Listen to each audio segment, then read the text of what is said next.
चीन और भारत क्यों कई मुद्दों पर आपस में उलझे हुए हैं। कोरोना वायरस के फैलते संक्रमण के बीच अमेरिका और चीन के रिश्ते में जहां कड़वाहट आई है, वहीं भारत और चीन के बीच भी इस दौरान कई विवादित मुद्दे उठे हैं। अप्रैल में भारत ने चीन को उस समय बड़ा झटका दिया जब उसने प्रत्यक्ष विदेशी निवेश (FDI) के नियमों में बदलाव कर दिया। दरअसल कोविड-19 की वजह से खस्ता हाल हुई भारतीय कंपनियों को लेकर एक डर था कि चीन सस्ते में इन्हें टेक ओवर कर सकता है। महामारी के बीच जब चीन के एक बैंक ने एक भारतीय कंपनी में 1.01% हिस्सेदारी खरीदी तो इससे चिंता और बढ़ी। कांग्रेस नेता राहुल गांधी ने भी चिंता जाहिर करते हुए 12 अप्रैल को ट्वीट किया था। इसके कुछ दिन बाद ही भारत सरकार ने फैसला किया कि जो भी FDI आएगी वो ऑटोमेटिक रूट से नहीं आएगी, वो भारत सरकार की मंजूरी के बाद ही आएगी।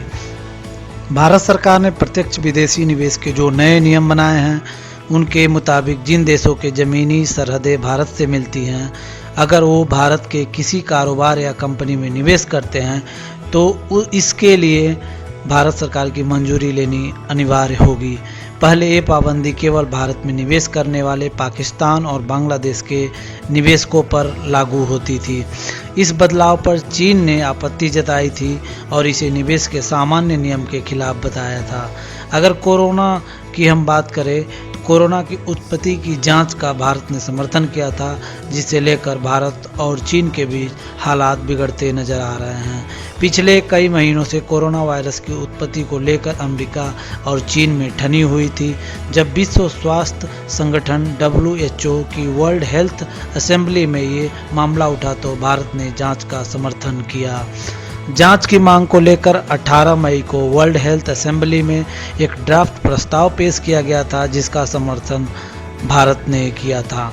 पिछले कई महीनों से कोरोना वायरस की उत्पत्ति को लेकर अमेरिका और चीन में ठनी हुई थी। जब विश्व स्वास्थ्य संगठन WHO की वर्ल्ड हेल्थ असेंबली में ये मामला उठा तो भारत ने जांच का समर्थन किया। जांच की मांग को लेकर 18 मई को वर्ल्ड हेल्थ असेंबली में एक ड्राफ्ट प्रस्ताव पेश किया गया था, जिसका भारत ने भी समर्थन किया। इस प्रस्ताव में WHO से अपील की गई थी कि वे जूनाटिक कोरोना वायरस के स्रोत की निष्पक्ष जांच करे और पता लगाए कि इंसानों तक ये वायरस कैसे पहुंचा और कहीं इससे कोई छेड़छाड़ तो नहीं की गई। हालांकि इस ड्राफ्ट में भी किसी देश या जगह का नाम नहीं था, लेकिन विशेषज्ञों का मानना है कि इस जांच का ज़्यादातर फोकस चीन पर रहेगा। चीन ने भी जांच कराने पर सहमति दे दी और कहा कि कोरोना पर काबू पा लेने के बाद वे किसी भी जांच का समर्थन करता है। वहीं कोरोना को लेकर ताइवान शपथ ग्रहण समारोह में 2 भारतीय सांसद शामिल थे।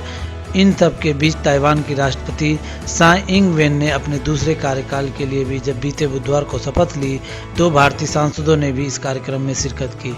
बीजेपी सांसद मीनाक्षी लेखी और राहुल कासवान वीडियो कॉल के जरिए शपथ ग्रहण समारोह में शामिल हुए और मोदी सरकार की ओर से ताइवान की राष्ट्रपति को शुभकामनाएं दी।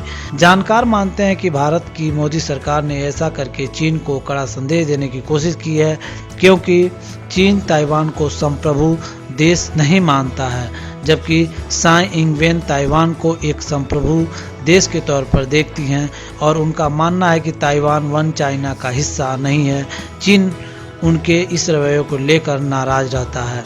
चीन का मानना है कि ताइवान उसका क्षेत्र है। चीन का कहना है कि जरूरत पड़ने पर ताकत के जोर उस पर कब्जा किया जा सकता है। लेकिन भारत का क्या संदेश है जो भारत संदेश देना चाहता है?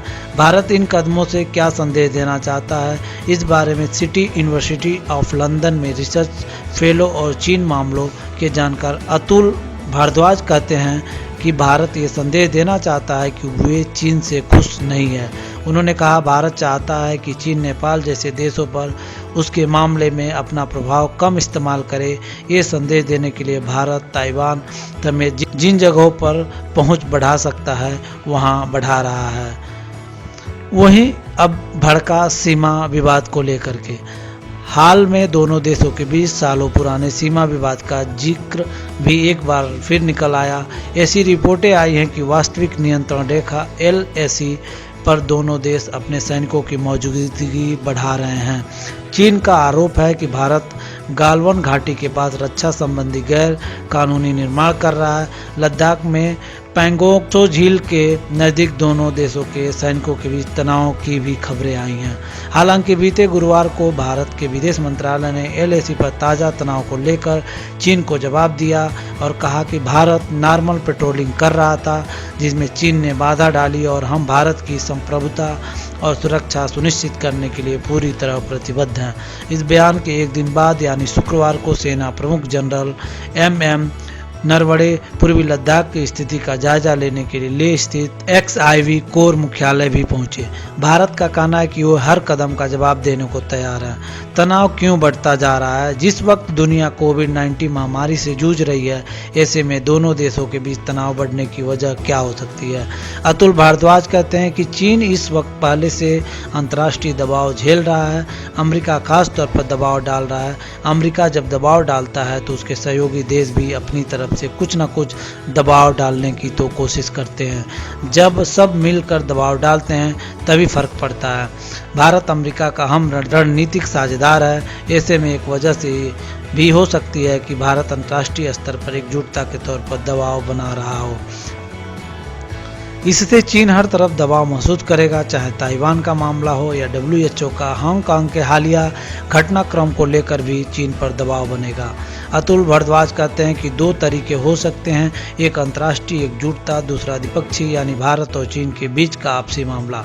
अगर द्विपक्षीय वजह है तो भारत चाहेगा कि सीमा विवाद सुलझे और वो उसके पक्ष में हो, लेकिन क्या इस सब से चीन पर कोई दबाव आएगा? इस पर अतुल भारद्वाज कहते हैं कि अगर भारत अंतर्राष्ट्रीय स्तर पर एकजुटता के तहत चीन पर दबाव बना रहा है तो अलग असर होगा, लेकिन ये द्विपक्षीय तौर पर चीन के साथ डील करेगा तो एक अलग ढांचा तैयार होगा।